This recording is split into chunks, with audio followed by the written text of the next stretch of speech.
Hello everybody, the purpose of this video is to introduce you to Tekken 7 and to explain why I think that Tekken 7 is one of the best fighting games ever created. Every single move is tailor-made. Unfortunately, most of its content is quite hard to reach for a casual audience as it's gameplay related, so I will use the Street Fighter series as a basis for comparison. Here is a very common situation in all fighting games. After her standing medium punch, Camille is at +3, she is at frame advantage. Necalli has no option if he has no resource. If he has resources, he has 3 options. He has to choose wisely, otherwise he will get punished. Block, invincible move, or V reversal. Let us see the exact same situation in Tekken. Brian is at +3. I can sidestep. I can use an armor move. I can also backdash. I can use an evasive move or an evasive counter-attack. Evasion is not the same as crushing. Crushing means invincibility. I can duck and punish. It's written in blue on the left in the training mode. I can high crush. I can low crush. I can use a generic low parry. I can use an upper body parry, character specific. I can use a Sabaki parry. I can use a generic parry, I can use a backswing blow attack, or I can use an invincible move like in Street Fighter. All of these options are quite generic and can be used by any character. It can be quite hard to understand when to use them, so here is a simplified chart to help newcomers understand. Most of the options showed here can be used in any fighting games, but in Tekken they are at the core of the game. In Tekken, moving is faster than attacking. For punishing, it's exactly the same.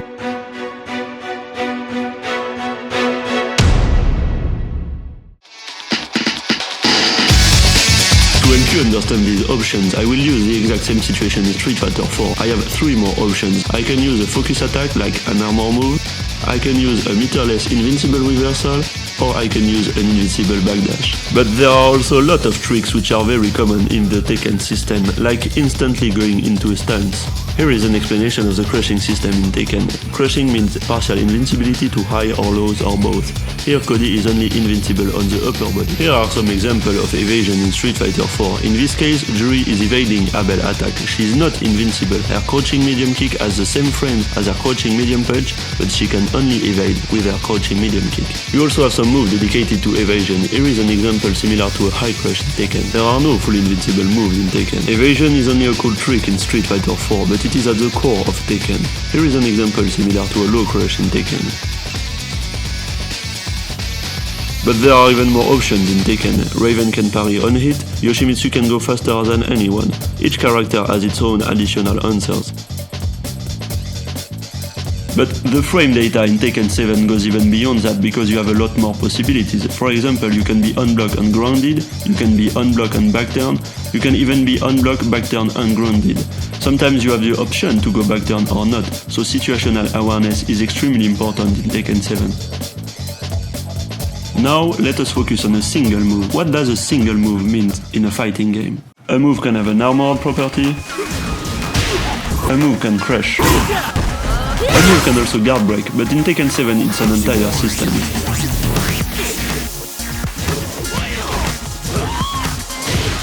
You also have strings and cancels. Strings and cancels are actually extremely elaborated in Tekken 7. Here are some examples, but we will see some more later.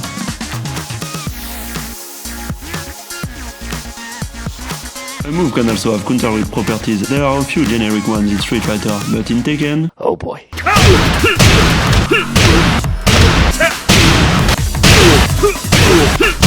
A move can also have juggle properties. For example, in Street Fighter 5, Young Zeku can only juggle with 3 moves after his Ozanto: a palm, an X grab, or his V-skill. In Tekken 7, almost every single move can juggle. Juggles are the basis of the combo system. You can have many reasons to use each move presented here. You can target a specific wake-up situation or a Kizeme, you can go for damage, you can go for positioning, you can go for a reset, you can go for wall carry, you can go for ground, wall or balcony break, you can go for a character-specific combo, or you can respond to a specific situational event.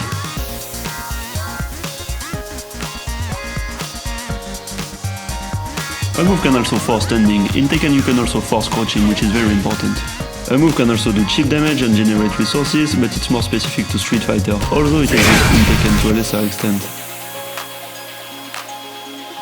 A move can be a technical jump and considered airborne. A move can be considered as a projectile. Of course, projectiles are much more developed in Street Fighter. There are also specific situational interactions, scarce in other games but very common in Tekken. Now let us do a summary of the properties of a move in a 2D game. But in Tekken 7 a single move has so much more meaning.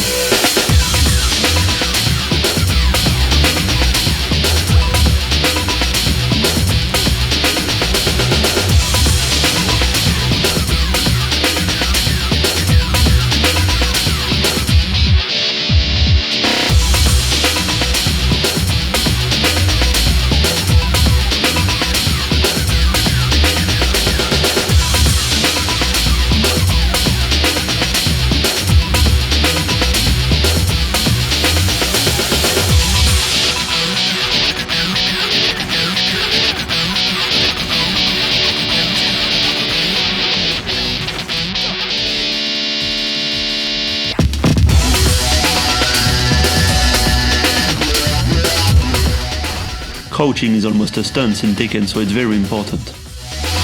I can crush through Asuka parries using elbows and knees. There is a full limbs and parry system in Tekken 7.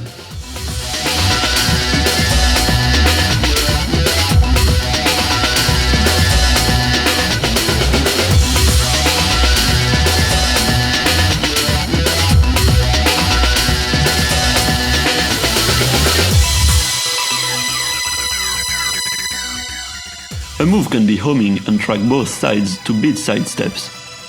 It is simple and intuitive. Left move will track on the left, right move will track on the right. The crush system gives partial invincibility to high or lows.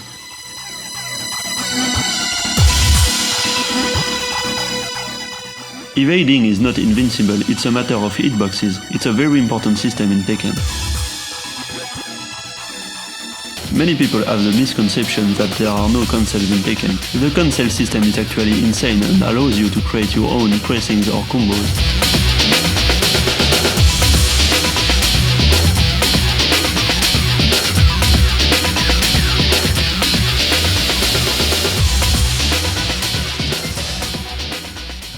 Animations matter. I dare you to guess which one of these kicks is positive and blocked. In Tekken 7 the animations are simply insane.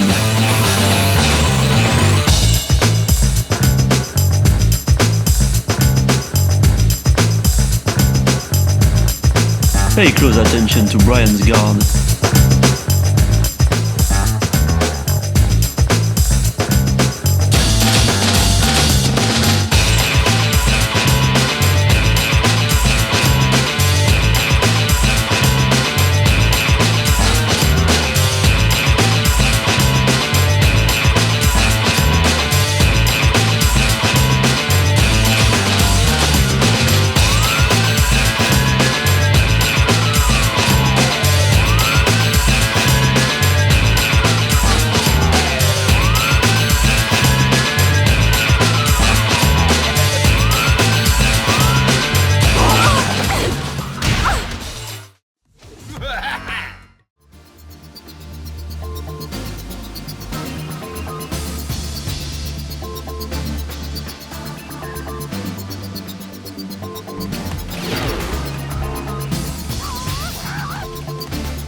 There is a reason why Zangief Super is so hard to do. It is absolutely no mistake and completely deliberate. And there is a reason why an electric wind god fist is so hard to do. Execution is tied to balance, and Tekken 7 is the one game that pushed this concept to the very best. It's easy to ride a bike, but you can always get better, and the better you get, the stronger you will be. Despite all the options you saw, Tekken 7 is extremely well balanced and structured. It's in part due to the generic possibilities available to all characters and the sheer number of options. All in all, the one main flaw of Tekken is the lack of a proper introduction like the tutorial mode in Skullgirls, Guilty Gear, Killer Instinct or Under Night. But apart from that, the game is almost perfect. I wouldn't say no to Lei Wulong, but the netcode is godlike, the best ever made for a fighting game on PC. There is so much love and work put in every single move on the gameplay of Tekken, and I hope this video shows that. Unfortunately, most of the content on my channel is not in English, but let me know if you have any question. I will try to make a follow-up video explaining how to go from a 2D fighting game to Tekken. And don't forget to have fun. A plus tout le monde.